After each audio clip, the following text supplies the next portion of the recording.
Hello friends. चलिए आज हम बात करते हैं एसएससी सीएचएसएल के जो प्रीवियस ईयर पेपर हम कर रहे हैं उनके जीके क्वेश्चन का हम लोग डिस्कशन कर रहे हैं। तो ये उसमें ये पार्ट 2 है उसका, मतलब दूसरा वीडियो ये बन रहा है। ये है आपको 10/3/2018 का जो हुआ था पेपर, उसका सेकेंड शिफ्ट का क्वेश्चन है। इसमें सारे 25 क्वेश्चन हैं। चलिए उसका क्वेश्चन और विद आंसर देख लेंगे इसको हम। तो चलिए शुरू करते हैं। अस्थायी बंदोबस्त डैश की एक विशेषता थी। तो ये जमींदारी प्रणाली की एक विशेषता थी अस्थायी बंदोबस्त, ठीक है। एक नई आर्थिक नीति 1991 के दौरान भारत के वित्त मंत्री कौन थे? मतलब नई आर्थिक नीति जो आया था 1991 में, इस दौरान भारत के वित्त मंत्री कौन थे? तो इसका हो जाएगा मनमोहन सिंह जी थे इस समय भारत के वित्त मंत्री, ठीक है। और कहता है पुरातात्विक अवशेष के रूप में निम्नलिखित में से कौन से तत्व कालीबंगन में नहीं पाए गए थे? तो ये होगा युगल समाधान। युगल समाधान ये कालीबंगन में नहीं पाए गए थे। बाकी काले रंग की चूड़ियाँ, अग्निकुंड और हल से जुते खेत, ये सारे कालीबंगन में पाए गए हैं, ठीक है। तो हमको पूछ रहे हैं नहीं पाए गए हैं, तो वो होगा युगल सब, क्योंकि युगल सब जो है लोथल में पाया गया था, ठीक है। तो चलिए अपना नेक्स्ट क्वेश्चन देखते हैं। किसने बक्सर की लड़ाई में अंग्रेज सेना का नेतृत्व किया? अंग्रेज सेना का लड़ाई, बक्सर का लड़ाई जो हुआ था, इसमें अंग्रेज सेना का नेतृत्व किसने किया था? तो ये हो जाएगा हेक्टर मुनरो। हेक्टर मुनरो ने बक्सर की लड़ाई में अंग्रेज सेना की नेतृत्व किए थे, ठीक है। तो चलिए अपना नेक्स्ट देखते हैं। एक सेकंड में से जूम इन कर लेता हूँ। पूछ रहा है निम्नलिखित में से किस ग्रह का औसत घनत्व सबसे अधिक है? तो कौन सा ग्रह है वो जिसका औसत घनत्व सबसे अधिक है? तो वो हो जाएगा बुध। बुध का औसत घनत्व सबसे अधिक है। और कहता है गिरनार पहाड़ियाँ कहाँ स्थित है? तो ये हो जाएगा गुजरात में। गिरनार पहाड़ियाँ याद रखिएगा कहाँ स्थित है, गुजरात में। सिख के 10वें एवं अंतिम गुरु गोविंद सिंह, जो 10वें एवं अंतिम हैं गुरु गोविंद सिंह की जन्म स्थली है। तो गुरु गोविंद सिंह का जन्म स्थली आपको बताना है। ये हो जाएगा पटना साहिब। पटना साहिब गुरु गोविंद सिंह, जो कि सिख धर्म के 10वें एवं अंतिम गुरु रहे, ये इसका जन्म स्थल है पटना साहिब, ठीक है। 15 जनवरी 2018 को भारत तथा इजराइल द्वारा कितने समझौते पर हस्ताक्षर किए गए थे? तो इसने, क्योंकि हमारा पिछला साल गया तो उस समय का करंट अफेयर्स था ये। तो इजराइल और भारत के बीच इस समय टोटल 9 समझौतों पर हस्ताक्षर किया गया था।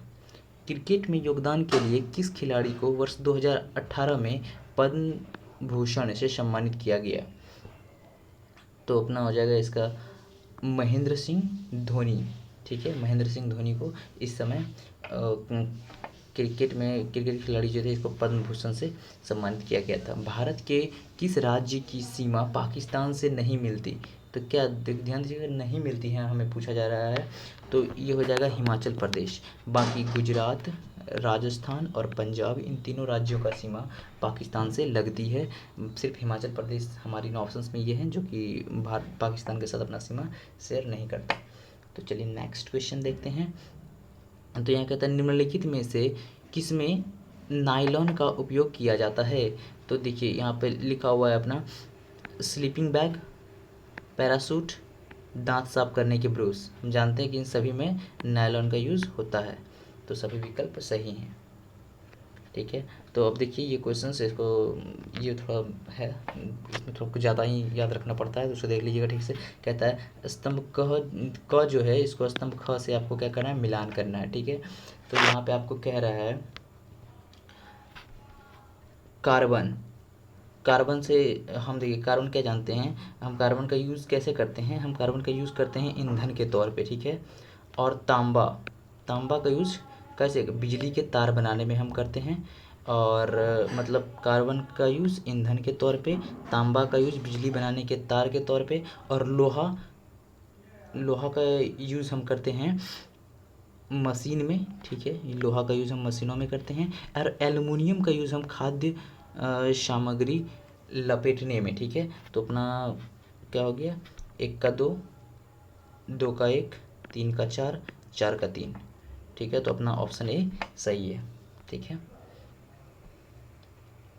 यदि किसी नागरिक के मौलिक अधिकारों का उल्लंघन होता है तो वह भारतीय संविधान के अनुच्छेद 32 के अंतर्गत सीधा डैश के पास जा सकता है। किसके पास जा सकता है? भारत के उच्चतम न्यायालय के पास। ठीक है, यदि आपका किसी भी मौलिक अधिकार का क्या होता है? उल्लंघन होता है, यानी हनन होता है, तो आप अनुच्छेद 32 के हिसाब से सीधे जा सकते हैं भारत के उच्चतम न्यायालय में। ठीक है, और देखिए नेक्स्ट क्वेश्चन कहता है, नगर प्रशासन का कौन सा प्रकार संक्रमणकालीन क्षेत्रों का नियंत्रण करता है? नगर प्रशासन जो होता है इसका कौन सा प्रकार संक्रमणकालीन क्षेत्रों का नियंत्रण करता है? चलिए ऑप्शंस देख लेते हैं अपना।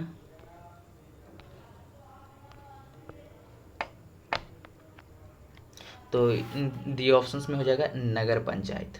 ठीक है, नगर पंचायत संक्रमण का कालीन क्षेत्रों का क्या करता है?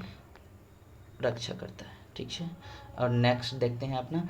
नेक्स्ट पूछ रहा है, शरीर के बाहर से ऑक्सीजन को ग्रहण करना, उसका उपयोग कोशिकीय आवश्यकता के अनुसार खाद्य स्रोतों के विघटन में करना सामान्य रूप से डैश कहलाता है। क्या कहलाता है? तो अपने दिए ऑप्शन के हिसाब से इसको हम क्या कहते हैं आपको पता होना चाहिए। हम इसे कहते हैं श्वसन। ठीक है, नेक्स्ट क्वेश्चन, रंध्रों के संरक्षण कोशिकाओं का कार्य क्या होता है? रंध्रों के संरक्षण कोशिकाओं का कार्य क्या होता है? तो इसका हो जाएगा रंध्रों को खोलना तथा बंद करना दोनों। नेक्स्ट क्वेश्चन, अगस्त 2017 में भारतीय सरकार ने कृषि उत्पाद बेचने के लिए एक मंच प्रदान करने के लिए रकम ERAKAM करके एक रकम था, रकम जिसे बोलते हैं हम, एक मंच प्रदान किया था नामक एक पोर्टल शुरू किया था। एम का क्या अर्थ है? तो इसमें जो है इसका एम का अर्थ था मंडी।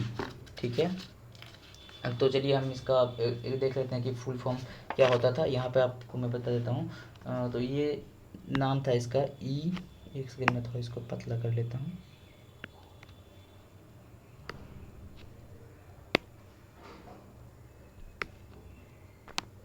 इसका नाम था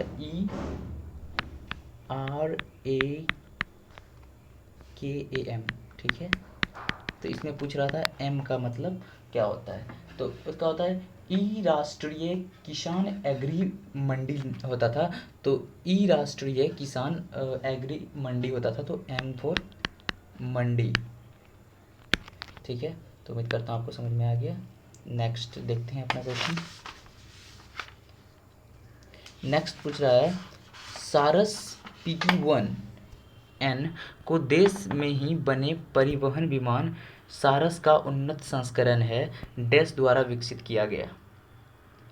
तो ये विकसित किया गया है नेशनल एरोनॉटिक्स लेबोरेटरी के द्वारा। ठीक है, नेशनल एरोनॉटिक्स लेबोरेटरी के द्वारा सारस PT-1N। ठीक है, ये देश में ही उन्नत एक था विमान सारस, इसका ही उन्नत वर्जन है जो कि विकसित किया गया था नेशनल एरोनॉटिक्स लेबोरेटरी के द्वारा। कहता है अप्रैल 2017 में NK सिंह कमेटी ने वित्तीय वर्ष 2022-23 तक GDP का कितना प्रतिशत राजकोषीय घाटे की सिफारिश की थी? तो हो जाएगा 2.50%।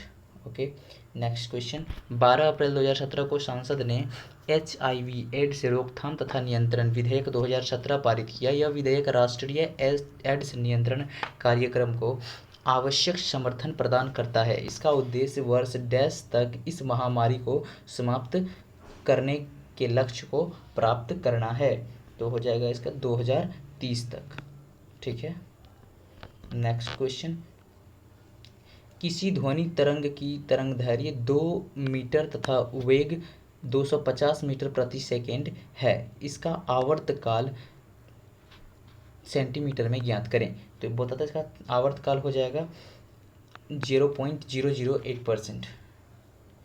और पूछ रहा है किसी वस्तु द्वारा तय की गई कुल दूरी तथा इस दूरी को तय करने में लगने वाले कुल समय के अनुपात को इसकी डैश कहते हैं। तो हम इसे क्या कहते हैं? औसत चाल कहते हैं। दीर्घ अवधि जैसे 25 वर्ष में लिए गए मौसम के प्रचालों के आधार पर तैयार किए गए प्रतिरूप यानी पैटर्न उस स्थान की डैश निर्धारित करते हैं। तो ये हो जाएगा जलवायु को निर्धारित करता है, क्योंकि जो कुछ दिन में चेंज होता है उसे कहते हैं मौसम। जो बहुत इतने लंबे साल दीर्घ अवधि की होती है, इसमें जो कुछ हमारे आसपास के वातावरण में चेंज आता है, ज़्यादा लंबे समय तक जो चेंज रहता है, उसके आधार पर तैयार किए गए डाटा को हम क्या बोलते हैं, उसको वहाँ जो हम निर्धारित करते हैं उसे हम जलवायु कहते हैं। ठीक है, अब नेक्स्ट क्वेश्चन है, निम्नलिखित में से कौन सा कथन सत्य है। तो इसका मैं बता दे रहा हूँ आपको सिर्फ सत्य कथन। तो इसका हो जाएगा ऑप्शन बी, केवल बी। वर्ष 2017 में Anthony Davis NBA team new Orleans pelicans के लिए खेले थे। ओके, नेक्स्ट ये क्वेश्चन थोड़ा इंपॉर्टेंट होता है, कंप्यूटर का है। माइक्रोसॉफ्ट वर्ड में डैश का आशय उस रूप से है जैसा हमारा पाठ्य दिखाई देगा। ठीक है, ये फॉर्मेटिंग बोलते हैं इसको। माइक्रोसॉफ्ट में डैश का आशय उस रूप से है जैसा हमारा पाठ्य दिखाई देगा, ये होगा फॉर्मेटिंग। ओके, तो उम्मीद करता हूँ ये वीडियो आपको पसंद आई होगी, और ऐसे ही सारे प्रीवियस ईयर्स के जितने भी ये ऑब्जेक्टिव क्वेश्चंस हैं हमारे जीके के CHSL के 2018 वाले, वो डिस्कशन देखना चाहते हैं, आपको क्वेश्चंस चाहिए, तो आप इस चैनल को सब्सक्राइब कर सकते हैं। और इसका PDF आपको कमेंट सेक्शन में मिल जाएगा, आप वहाँ से टेलीग्राम पे जाके इसका PDF ले सकते हैं। Okay, thanks for watching.